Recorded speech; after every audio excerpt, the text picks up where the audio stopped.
Hey, happy Monday. Welcome back. I hope you guys have had a wonderful holiday break, whatever it is that it may have been for you. We are here, we are alive, we have a purpose.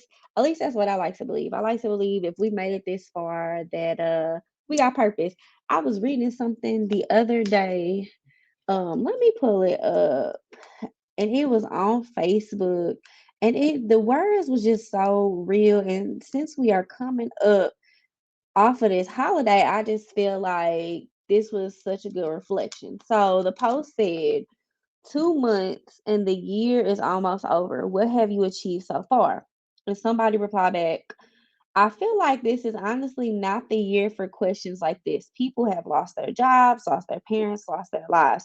It is absolutely okay to have achieved nothing of great significance this year. Just maintaining sanity in itself was an achievement. And I reposted it and was like, just being alive will suffice because the way these last 3 years have been going, clearly we have a purpose if we're still here. Because I don't know about y'all, but I'm not feeling these last 3 years of what we've kind of been going through.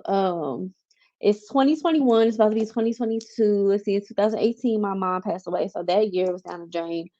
2019, we kind of started to see, the news and outlets about COVID. Then 2020, I don't even think 2020 existed, to be honest with you. I'm just sitting here like I don't even remember 2020. Like it's so bad with me.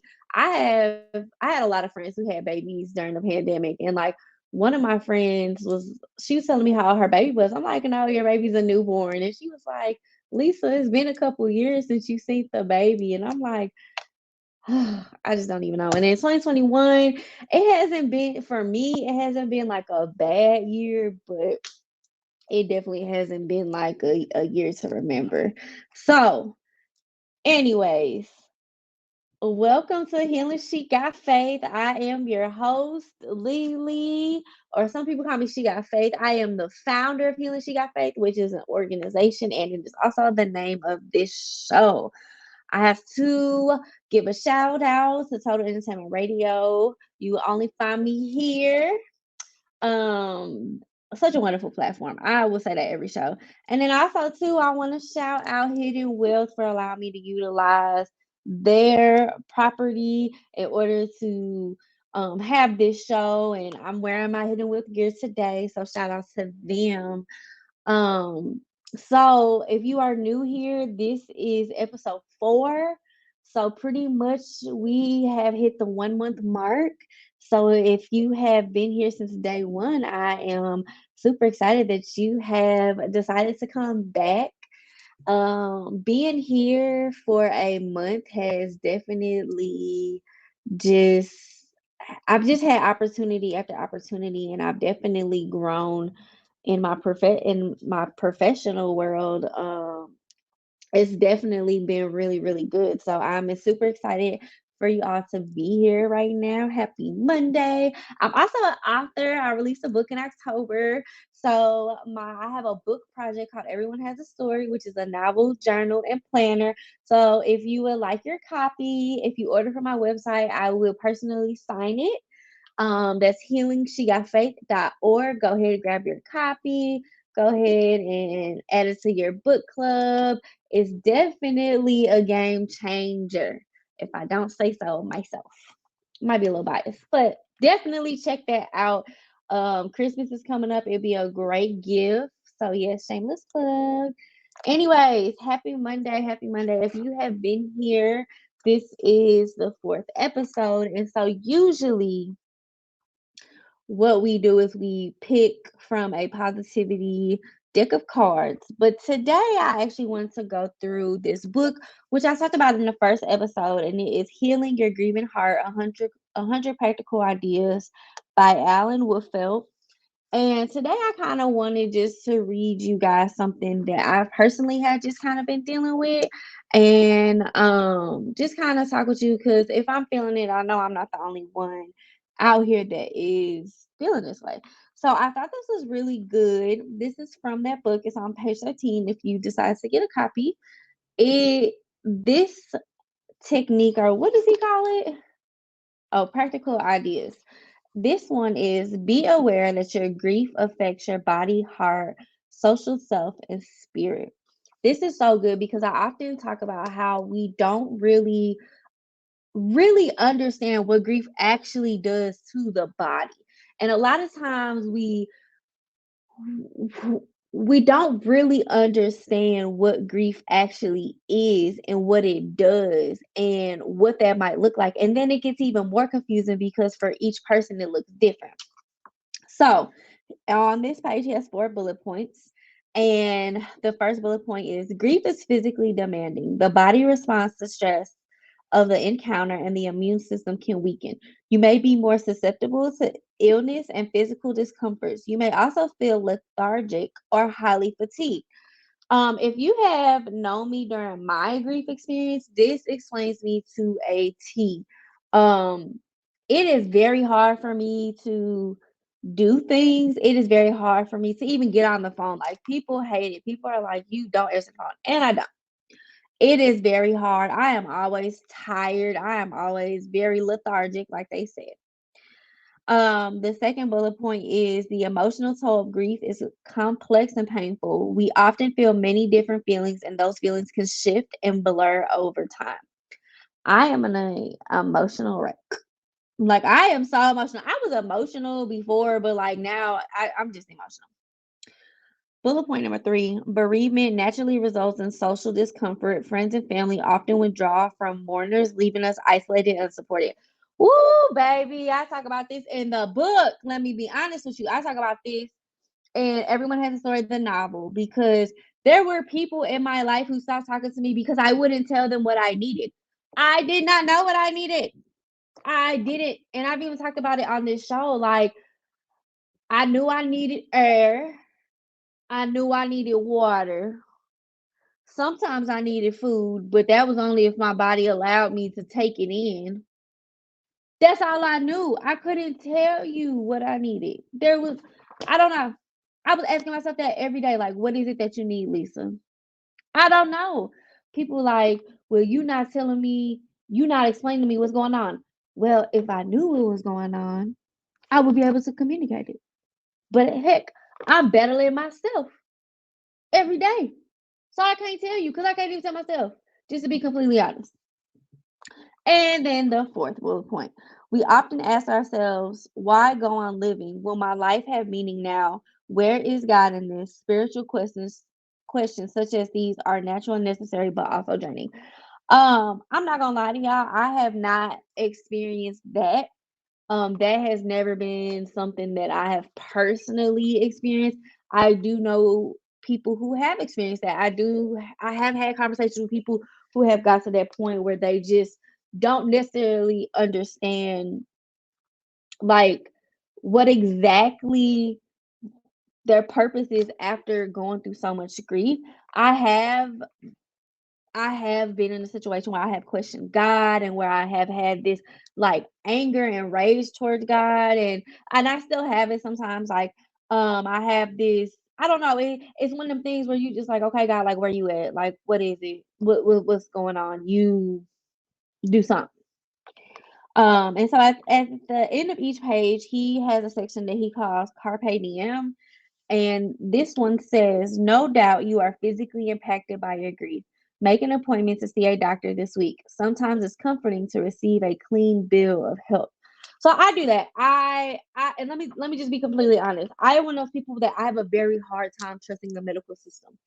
I have always been told all of my problems come from being fat. I have always been told that you're overweight, you're lazy. I have had these conversations. So my trust with the medical system, on top of stuff that I've seen happen with family and friends, is down the drain.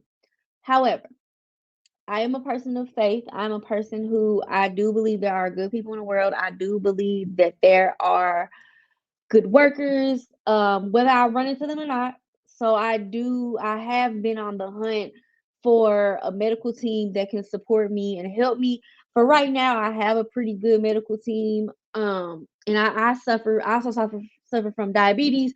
I've had diagnosed anxiety, diagnosed depression, high cholesterol, and then cancers run in my family. And I said it with an S because there's different type of cancers that have just floated through generations of my family. So thank God I haven't had any what's it called? Cancer scares, but I am aware that I do need to be seeing a doctor. So an example I could give you is recently my body was doing some weird things, and I am a person that believes like your body will talk to you, your body will tell you what it needs. And so I did change my diet. I kind of transitioned to mostly a plant-based diet. And ever since I have been diagnosed with diabetes, which happened when I was 15, and I've mostly been preached to about a plant-based diet, but then as I got more serious about my health, a lot of it has been you should be plant-based basically. Cool. So I'm in that season where I'm finally like, okay, I think I can really do this, even if it's not forever, at least to get my health right. I say all that to say I took my butt to a doctor, told my doctor like what was wrong, told my doctor like what it need, like what was going on. And I was like, you need to check me out. Everything was fine because I had started some new medicines and because I had upped the dose on my diabetic medicine. Yeah, my body was going through some changes, nothing out the normal, but it felt good to have a doctor that I could talk to that wasn't like, well, Lisa, you should lose 50 pounds. I get it. I understand you have to tell people that to be healthy, but we have to stop telling people that they're sick because they're overweight. Like there's just more to it. It's more to life. Like don't keep telling me that I'm about to die because you think I'm fat. Like no, give me a solution. Telling me that I'm fat is not a solution. But I had opportunity to talk to a doctor. She was very good. She was very warming. What I do now when I get a new doctor is I tell them like, look, listen, I don't have trust with y'all. So I need to know from the jump, is you willing to work with me or not? And typically they're pretty receptive. So, anyways, I say all that to say this was so good because I actually wanted to talk to y'all about this anyway. And then when I was going through the book and just trying to figure out what I was going to talk to y'all about, this had popped up. And so something y'all don't know is this show aired on November 15th. November 16th would have been my mom's 60th birthday. And that was a good day. I had a really, really good day. And I was hyped up from November 15th from this being the premiere of my show.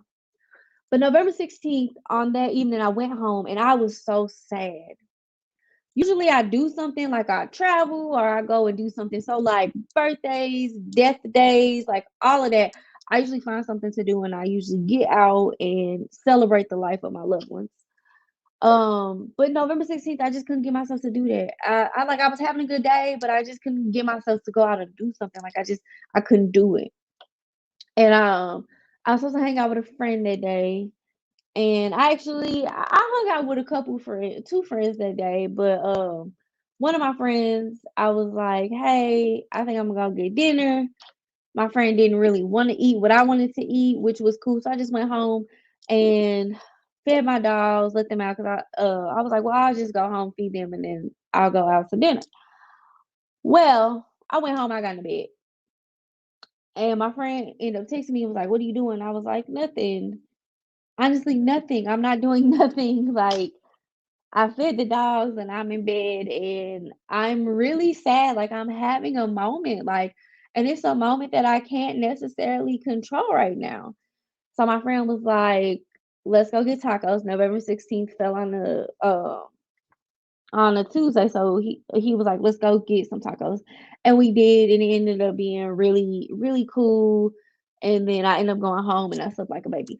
But I was just having that moment, and like in in that day, in that evening, I was just so hurt. Like even though the day was good, I was just so hurt. Like I really just had missed my mom that day. Like it was her 60th. She should be here. And that's how I felt. And so I wanted to bring that to y'all because I don't think we talk enough about that. I just don't think that we have that in us. So I'm so glad that I found that. I'm able to read it to y'all, and we're definitely gonna touch base on that throughout this show today. But let's go ahead and take a break because I kind of just talked your ear off. So I'll see you in a few seconds.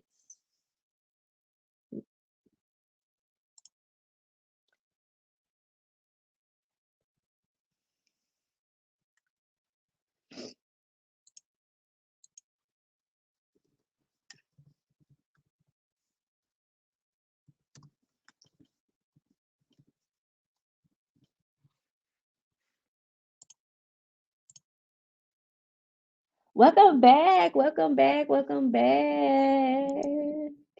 I gave y'all a earful before you went on break.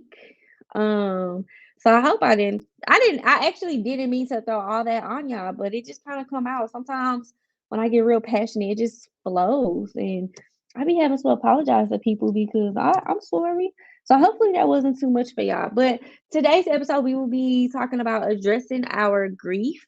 And so last week we actually talked about, well, actually last week's episode was called Grief Talk, and I basically went through the stages of grief and what they look like and what that might be, what that means.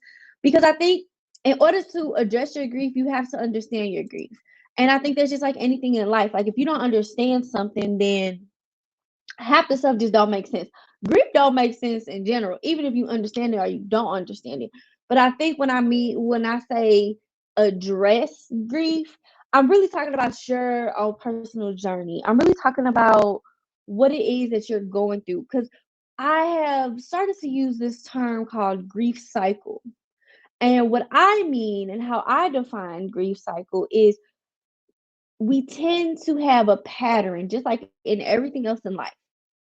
That's typically our grief cycle. So, especially if you enter the grieving season or if it gets around the time of you losing someone or losing something, and your body tends to just get sad, fatigued, nauseous, just different things that you're like, why am I feeling like this? And then you realize, oh, because it's right around this period of time.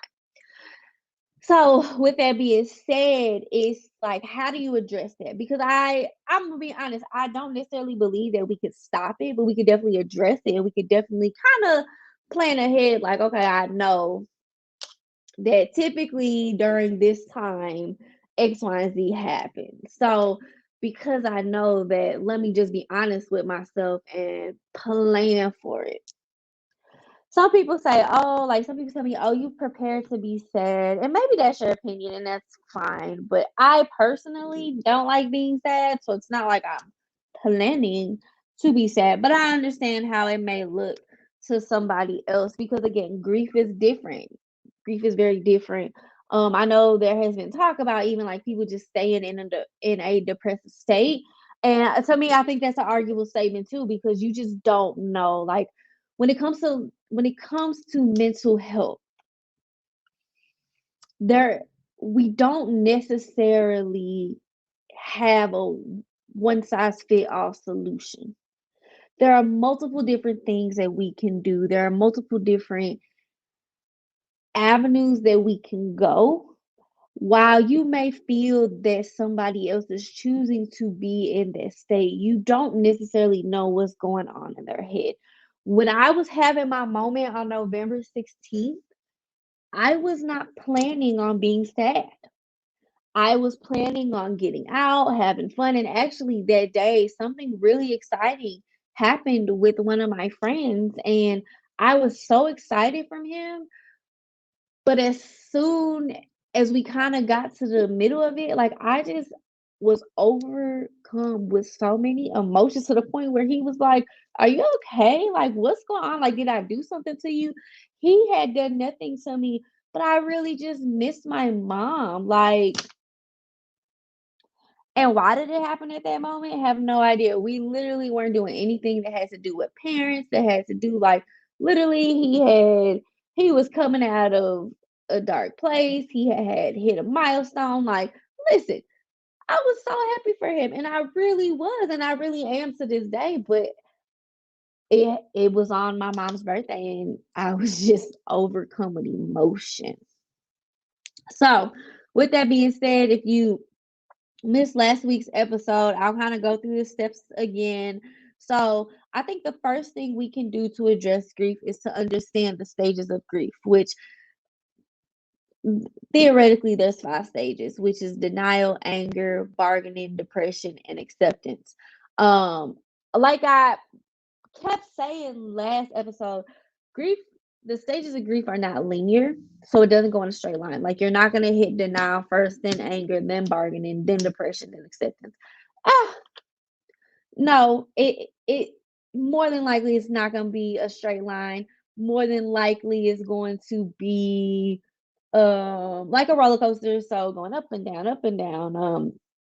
Some days you're gonna wake up and be like, wow, they really died on me. Wow, I really lost that house. Wow, I really don't have that thing no more. Like, it is gone. There is nothing I can do about that.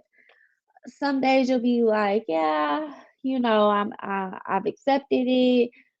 I'm not really happy about it, but I've accepted it. I can move forward. Some days you're mad. You're like, wow, it's really, really, really gone. So it's not necessarily a linear experience. It is definitely a up and down type of thing. It's definitely one of them things that you have to just kind of be aware of, and just know that at the end of the day, like, these are the 5 stages. You might have to figure out which stage you're in if you can. Like, it's not something that, like, if you have a moment, you're like, oh, I'm in stage 5. I've accepted it. It ain't gonna be like that. I wish it was, but that would just be too easy. And we don't live in an easy world. Not that y'all needed to know, be reminded of that. The second thing I would suggest is I would suggest you to reflect on how you felt. Reflect on you, reflect on the feelings, reflect on the emotions. If you are triggered by something, which that could be a smell, a song, driving by the place that something has happened, if a memory comes up, you know how like Facebook do that thing where it be like 10 years ago and it pops up something, like maybe you're in a really long-term relationship and something pops up and you ain't thought about that person in years, but Facebook brought it up and you like, dang. And your mood changes and you're sad or you're angry or you're like, wow, like, I haven't felt like this in a very long time. You were triggered. You were triggered. And you may not know how to handle that. Honestly, it may be something that you haven't felt it in a long time. So what are you supposed to do with this? What are you supposed to do with that? I don't know. You have to reflect on that. Why did it make you feel that way? What are you feeling? What do you want to do about it? Do you want to do anything about it? So have that reflection time. Have that time of really addressing like why you feel the way you feel and what is it about that situation that has you in this position to where you're like, wow, like, I have to do something about this because this is kind of hurting me. It kind of made me tired. Maybe you need to sleep.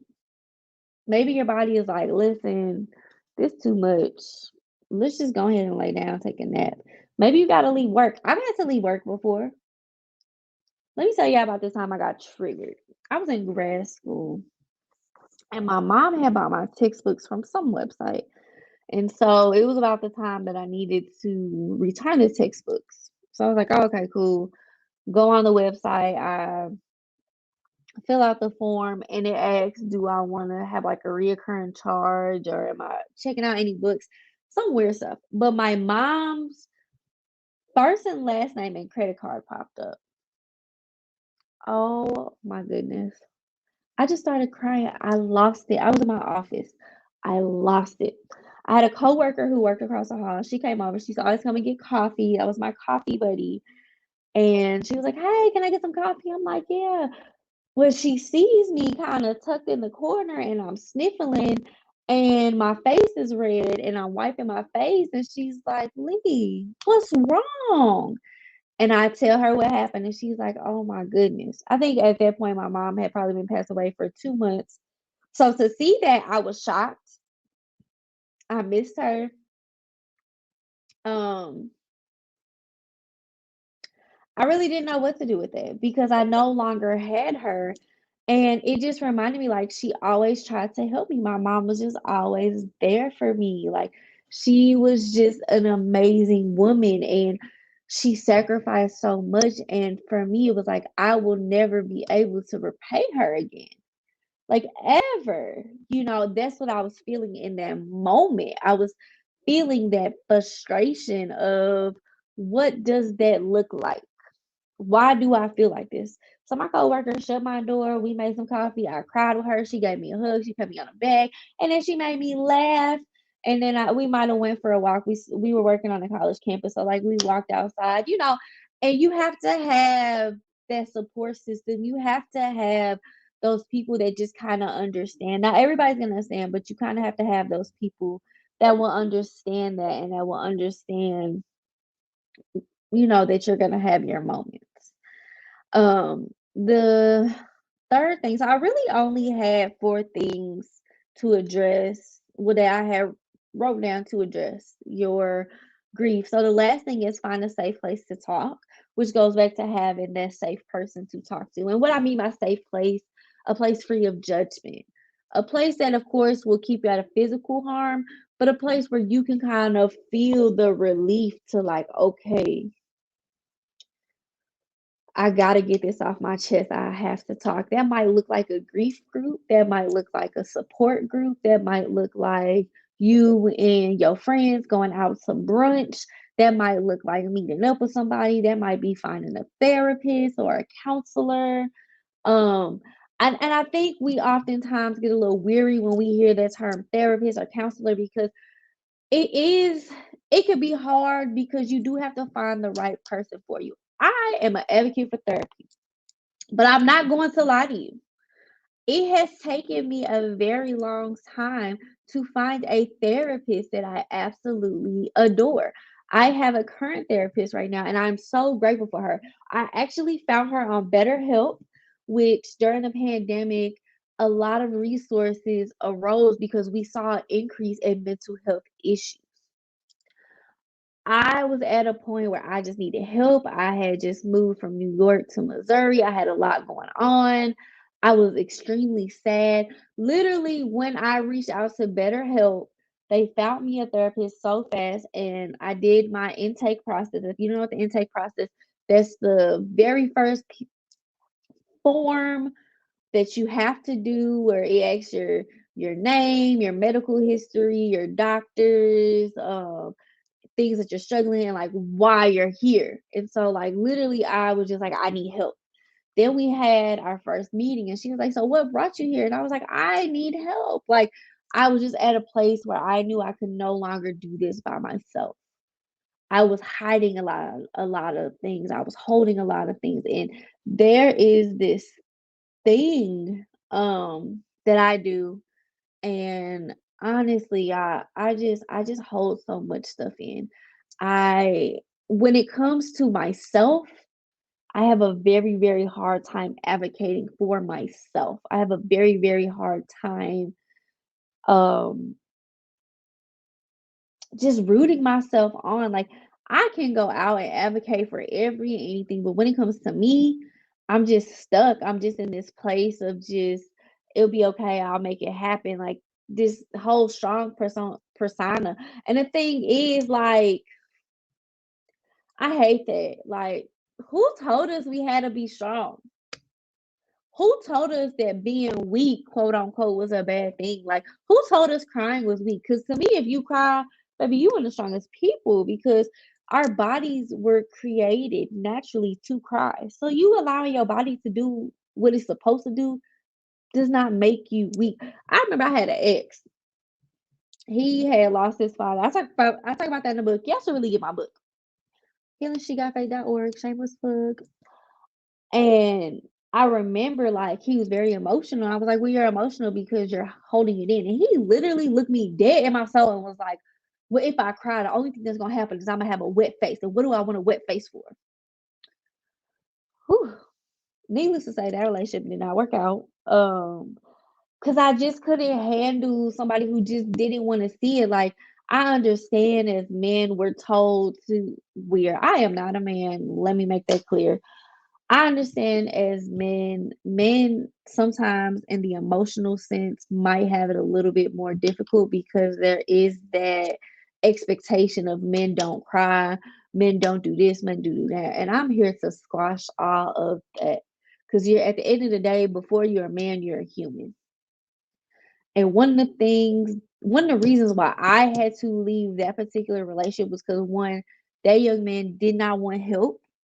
And two, I was reliving losing my parents. At the time was my father. I was reliving and I was being triggered by a lot of stuff and it just was not healthy for my mental health. So I had to do what was best for me and take a step back. I had tried to get this young man to go to therapy and to at least talk to other men. Like maybe you're not ready for therapy and I completely understand that, but there are other options. Like there's social groups, there's friends, family, a trusted loved one. Like there's somebody you can talk to, and I honestly, I just couldn't handle it because I was also going through my own process, and the blind don't need to be leading the blind. And so, but that hurt my heart for him that you thought that you couldn't cry because crying didn't do nothing when crying is releasing. We're releasing all of that we're holding in. Crying is not a bad thing. So we should let ourselves cry. We should. Yep. We should. We should allow ourselves to cry. So maybe you need to cry, and I'm going to give you a couple minutes to go cry because I'm definitely about to take a break. So yeah, go cry in the bathroom for like 20, 30 seconds, maybe even a minute.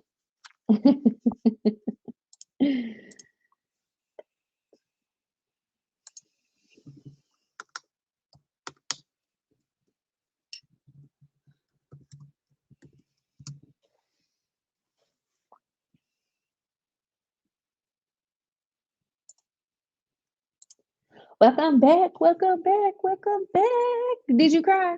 Probably not, but because that's just not how crying works some of the time. So I made a list of things to do that you can maybe put into practice and maybe start doing things to kind of help you through your grief process. Um, these are mostly things that I have done that I live by and that have helped me tremendously, and that people in my community and my circle kind of take after it. And it's really the reason why I created my book and my planner and my journal. And I really do think like baby steps are still steps. And I really do believe that even if you don't necessarily know what to do, trying new things can trigger those chemicals in our brains that need to be triggered in order to heal properly. And I want to say this like, grief is a never ending process, but so is healing. And just like you can adjust your grief, you can also heal. And you can also be in a position to where you can get comfortable with your grief to the point where you're able to heal from it. And when I say comfortable, I'm not saying like you're just staying in one place. I mean like you done learned your grief cycle. You done learn what to do, what not to do, or anything of that nature. Like you have put yourself in a position to where you're like, we're me and grief, we gonna sit down and have a conversation. We going head to head, and that's it. So one of the things that I put was journaling. So if you know me, I carry a journal. I have all types of journals. I have so many. I probably don't need to buy another journal a day in my life. But that's not gonna happen because I love to journal. And typically I keep a guided journal and I keep just a blank journal. So a guided journal is a journal that has questions or worksheets in it that help you start to write. So if you're not somebody who could just randomly start writing, guided journals would be a really good investment for you because there's already questions in there You can find subject journals. I mean, there's so many you can buy from. I have one. It's new. It's called Everyone Has a Story Journal. And I honestly, I go through grief. I go through having a relationship with God. I go through having relationships in general. Um, you addressing your story and what that might look like. Because don't forget, this series is called Everyone Has a Story. And one of the reasons why I wanted that to be the name of the series, even though we've been doing a lot of talk about grief, is because this grief that you're experiencing, this thing, oh my goodness, my watch is talking. Shh. This grief that you're experiencing, this grief that you are trying to address is all part of your story. And journaling is a great way to really, really, really, really start mapping out your story and start seeing it for yourself. It's just something about putting pen to paper and just seeing it. It's just something about it because when we see it, we tend to believe it. But when we write it, our brain starts to like just get that little kick that it needs in order to truly start to address these things. So even though this series probably should have been called something different because we focus a lot on grief and we focus a lot on, what grief does to the body. But part of that was part of my plan too, because I started this show at the beginning of what I called my grief season, my grief cycle. And yes, those are two different things, but they go hand in hand.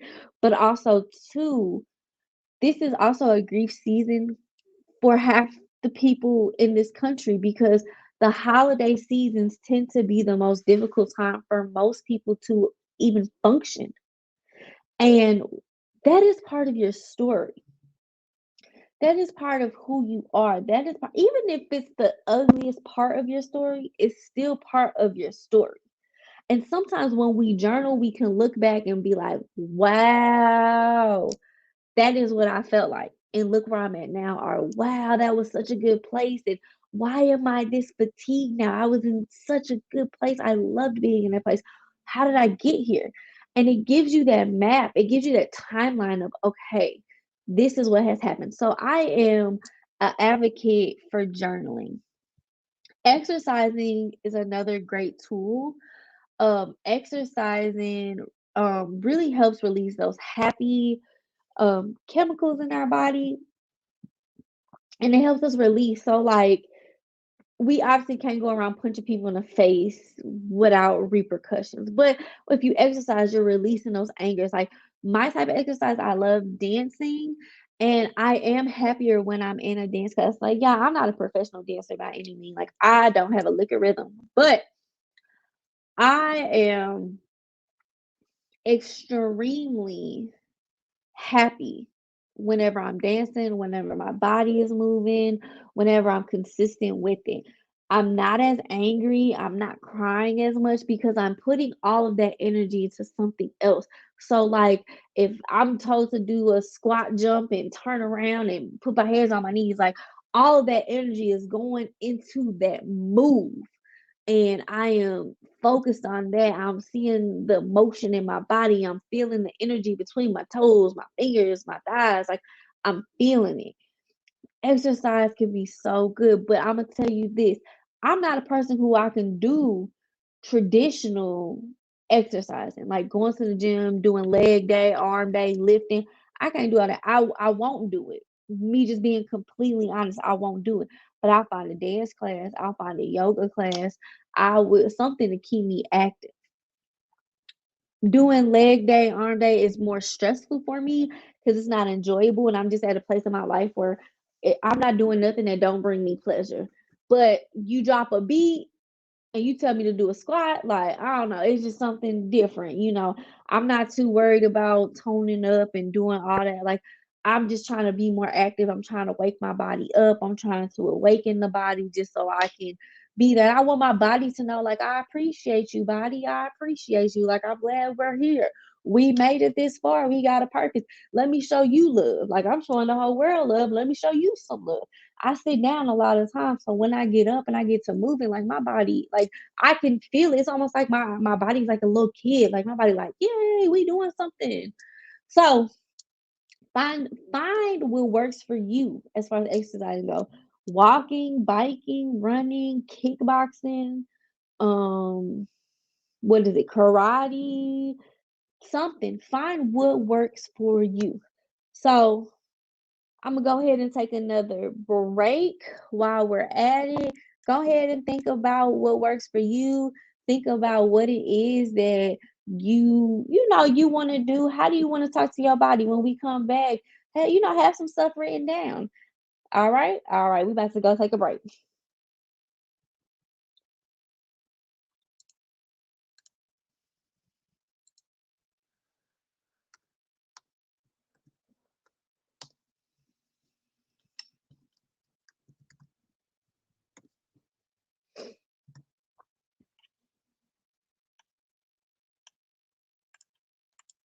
Welcome back. Did you figure out what you wanted to do for exercising? I hope so. Maybe you'll join me on a dance class. Who knows? So a couple of things that I had as far as addressing your grief is I had practicing rituals, which that could be something that's like something that I do is on days like birthdays, death days, things of that nature. I tend to just go do something in memory of those people that I lost. So like for my father's birthday, which is January 16th, I typically go to a coffee shop and have a cup of coffee in name of my father. On my mother's birthday, I typically go have a mimosa and find some coconut ice cream because the lady loved her mimosas and she loved ice cream.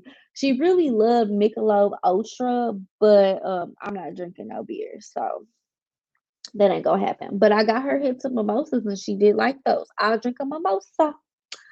So creating rituals for the holiday season, which I know we're past that, but we still got Christmas and New Year's coming up. So maybe there is a grieving organization in your community and maybe they're doing like a holiday memorial thing. I did that the first year that my mom was gone. We made phoenixes, we brought in a stuffed animal and picture and we got up in front of people and talked about it. We cried. We had a dinner. It was really nice. It was very emotional because they had the lights dim. They really set the mood to adjust your grief, which I really appreciate that about that organization. So creating rituals. I know with my family for Christmas, we started having Christmas at my brother's house, and we wear matching pajamas. I know matching pajamas has been popular recently, but I remember like my family, my mom started that tradition probably in the 90s where we would all have matching pajamas.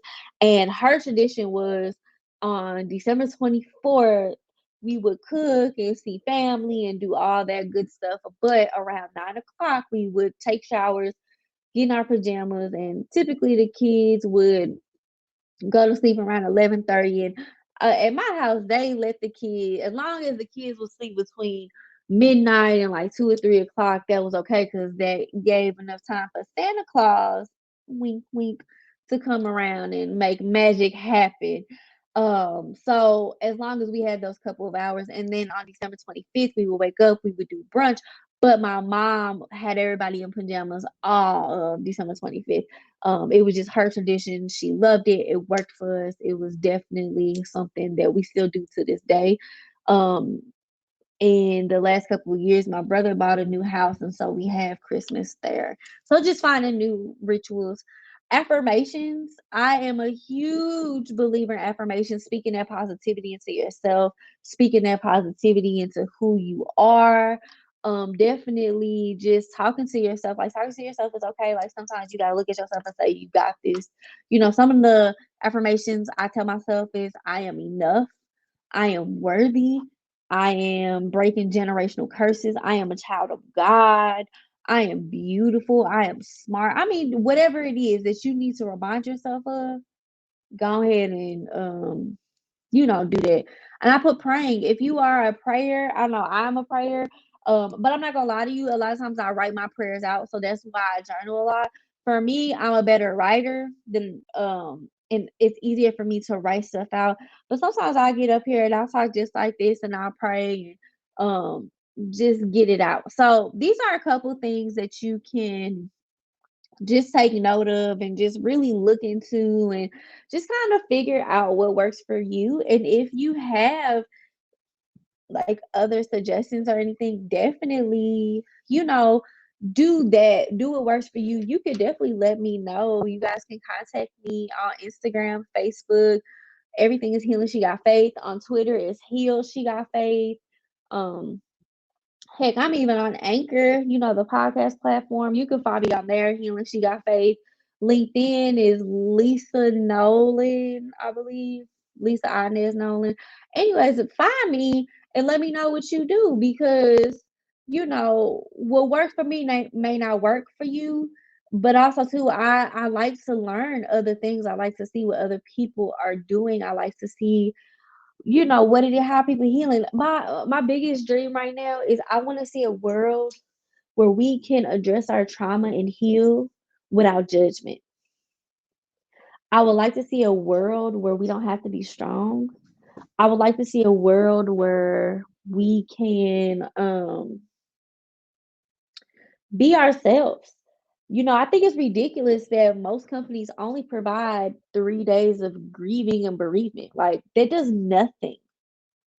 We should have a better system in place for that. Like that literally does nothing for a human being, especially if you lost somebody really closely. Like imagine losing a child and your job tells you you only got 3 days to handle that.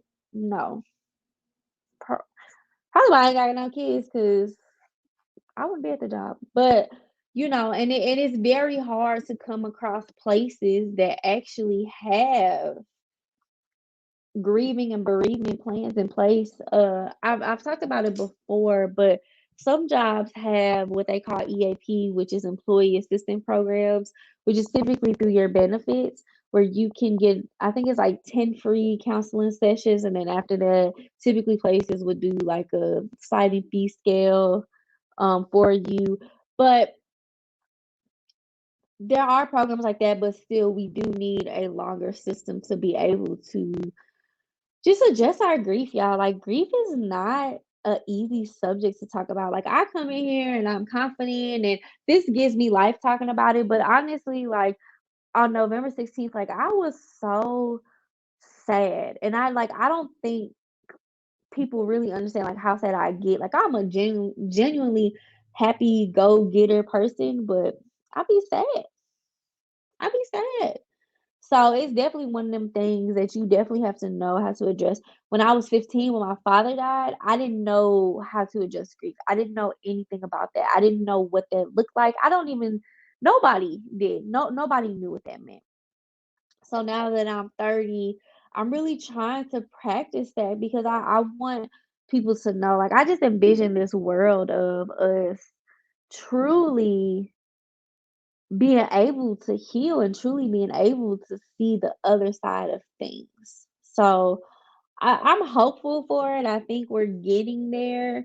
It definitely might be um a long shot, or maybe some people think I think too positive, but I don't know. Ain't y'all tired of being sad? Like ain't y'all tired of being tired? Like we have the power to fix it, and it's just we just need a couple people. I plan on launching some programs in 2022 that I'm hoping will help heal a community, not because it's from me, but because I, we just need it. We need it, especially adults, y'all. Like us adults, we go through a lot, and we expect it just to keep going. Like and sometimes we can't. Sometimes it's hard. So, taking these couple steps and taking these couple things to really be like, okay, this is what I'm going to do to be a better human, to have a better community, to be a better mother, to be a better aunt, to be a better friend. So, with that being said, we're going to take one more break and then we'll wrap up the show.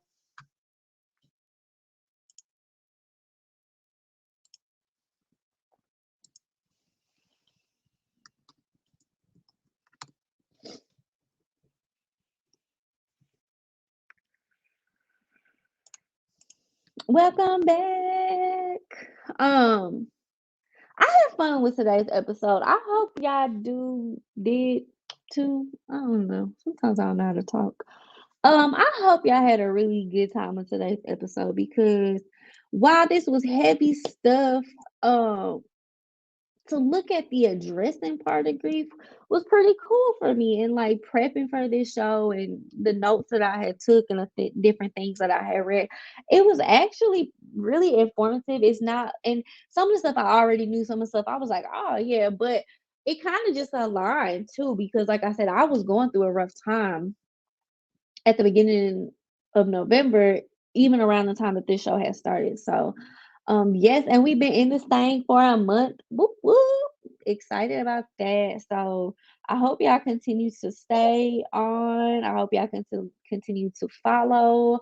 Definitely check me out on Instagram, Healing She Got Faith. Check me out on Facebook, Healing She Got Faith.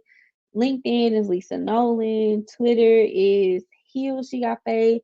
YouTube is Healing She Got Faith. And like I said, you can even find me on Anchor, and that's also Healing She Got Faith. Everywhere, just look up Healing She Got Faith. Get your copy of Everyone Has a Story. Get the book bundle so you get all three things. Um, Make a list of everything that you know that you want to do to address your grief, and start today. Like even if it's just one thing, like remember, a baby step is still a step. It's still a step. It's still going towards your goal. A baby step is just as important as the finish line. If you ask me, that's what I think.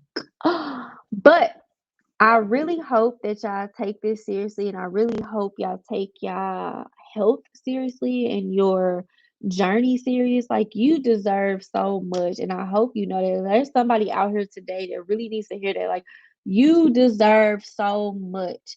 You have been through enough pain. You have been through enough drama. You have hurt enough. You've hurt and you've cried in silence by yourself. And let me tell you, you are not alone. You are here for a reason. And there is a community. And I promise you, once Healing She Got Faith blows up, baby, you gonna know where your community is, okay? Because listen, we are a healing society. I don't care what nobody says. We are a healing society. When I first started Healing She Got Faith, I used to say we were a grieving society. And because I really Healing She Got Faith really kind of blew up around when George Floyd was murdered on national TV, and all of us saw it, right? All of us had seen it, and we were grieving. I mean, grieving. The whole nation was grieving. The societies of people were grieving, right? And I was using it. I'm like, we're grieving, we're grieving. And then I had a mind shift where I was like, you know what? We are grieving, but we're gonna be a healing society because we're gonna address this grief. We're gonna call out these systems. We're gonna call out these people that are causing this grief. That's what we gonna do, despite what the other people with these systems are telling us. Mm-mm. We are a healing society. While we grieve, we are still healing. That is good. That is so good, and I hope y'all got that. So, nevertheless, I will see you next week. Shout out to Total Entertainment Radio. I'm so appreciative of y'all. A shout out to all my listeners. I love y'all. We a month in this thing. I can't wait for it to be longer. I can't wait till we have anniversaries and some more. I'm super, super, super excited, super happy to be here. I'm so glad that you joined me today. And I'm going to catch you next week. Have a great, wonderful rest of your Monday. And please remember to love you the way you love the world. I love you. I love y'all. All right. Talk to y'all next week.